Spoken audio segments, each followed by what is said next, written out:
異論はない。だが、こういう形ばかりの陸の慣習で、俺たちの時間を浪費すれば、責任を取るのはお前だ。グレイディアの訓練を見かけたことくらいはあるだろう。あんなものは自虐も同然だ。深海で方向感覚を保つことは、遊泳速度を磨くよりも難しく、また重要であると忠告したというのに、愛も変わらず。確かに、俺にはもとより、彼女たち以上の方向感覚が備わっているがな。見るだけ無駄だ。陸の人間にエーギルの楽譜は読めないだろう。戦争に臨む際、即興で一曲を起こして隊員たちに覚えさせ、収束後にそれを一音たがわず歌わせるのが習慣化していたんだ。芸術を介さないシーボーンを釣るには、有効な手なのでな。サルゴン語、イベリア語、レムビリトン語。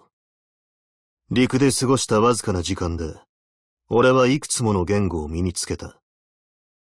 シーボーンは進化のために、他の群れと積極的にコミュニケーションを取るというのに、我々人間は、言い訳を探しては視野を狭めてばかり。恥ずべきことだと思わないか？団結力を高める方法はいくらでもある。破滅の責任をすべて同じ敵に押し付けること。戦局を変える航路を切り開くこと。それから、恥知らずの裏切り者を追放すること。ふん。それも、俺がもたらせる価値の一つと言えるだろう。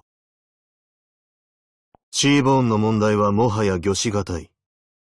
一本の航路や数回の戦争で奴らを根絶できるのなら、こんなところまで協力を仰ぎに来るものか。俺はもう行くが、連絡は絶やすなよ。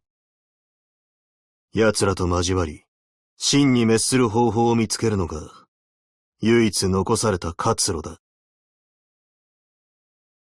ハンターたちの状態はもう把握済みだ。会うまでもなかろう。彼女たちの健康状態に気を配り、正気でいられるよう尽くしてやってくれ。俺もまた来る。最初に生まれたアビサルハンターが、最後の一人になるなど真っ平なのでな。随分と遺伝子技術に対する先見性があるようだが、シーボーンとアビサルハンター以外の議題は、現状、時間を費やしてまで論ずる価値はない。ドクター。奴らは今この時も、陸へと這い寄っているが、答えは未だ、深海の奥底に眠っているんだ。ハンターたちは脱水症で気を失うこともあるが、海に戻ってしまえば、過去までもが蘇る。お前が記憶を取り戻すには、どんなきっかけが必要なんだ？なぜ記憶を失い、そして何を忘れた？かつて海の底に訪れたお前は、そこにあるすべてと繋がっているんだ。思い出してもらおうか、ドクター。夢を見ているのか？話し相手は、一体どのお前なんだ？また顔を突き合わせることになるとはな。今回の情報交換に、こんなやり方を強いたのは、ロドスの規則によるものか、それとも、俺の自己認識が変化していないことを確かめるためか。まあいい。アビサルハンター、ウルピアヌスだ。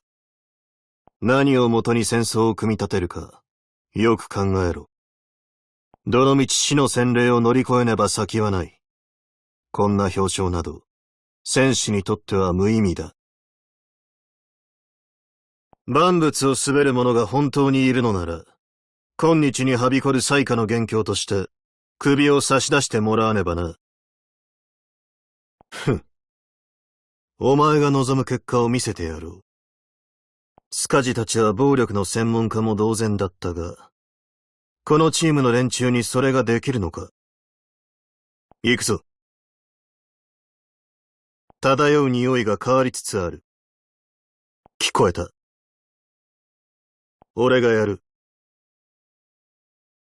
役に立つ情報を奴らに吐かせてやる。取るに足らん処刑だ。立ち会う価値もない。堕落に小躍りするグズはどこだ。派手な傷跡を刻みつけてやろう。骨は海縁に拾ってもらえ。小細工を浪してみるといい。無様な死を望むならな。よし。俺たちにもまだ時間が残されているということだな。どうやらグレイディアと戦争設計について意見交換をしたことがあるようだな。いくつか相通ずる理念が伺えた。たった一度の勝利を拾うことと、最後に存続を勝ち取ること。お前が目指すのはどちらだ？皆で勝利を迎えられる保証はないが、失敗の対価は、すべからく全員に降りかかる。どこで連絡を取り合っても構わないが、俺のことは誰にも悟らせるな。わかってるだろう？お前、腕が何本あると思ってる？陸で過ごした時間はほんのわずかだが、これがお前たちの礼儀作法でないことくらいはわかる。アークナイツ。振り返るな。二言三言で済む。アビサルハンターはシーボーン根絶のために生まれた。ならば、ロドスはどうだ？お前たちはこのどんくさい船で、片時も止まらずにここまで歩き続けてきた。ハンターに勝るとも劣らない屈強さでな。果たして、お前たちは何のために生まれて、どこへ向かう？答えてくれ、ドクター。新たなる都市の建設、新たなる芸術の誕生、そして新たなる主張の勃興。いずれも祝う価値はあるが、時間の流れそのものに意味はない。だが今ばかりは、お前と共に祝おう。潮は未だ海洋に囚われ、完全なる破滅の訪れまで、猶予が与えられていることをな。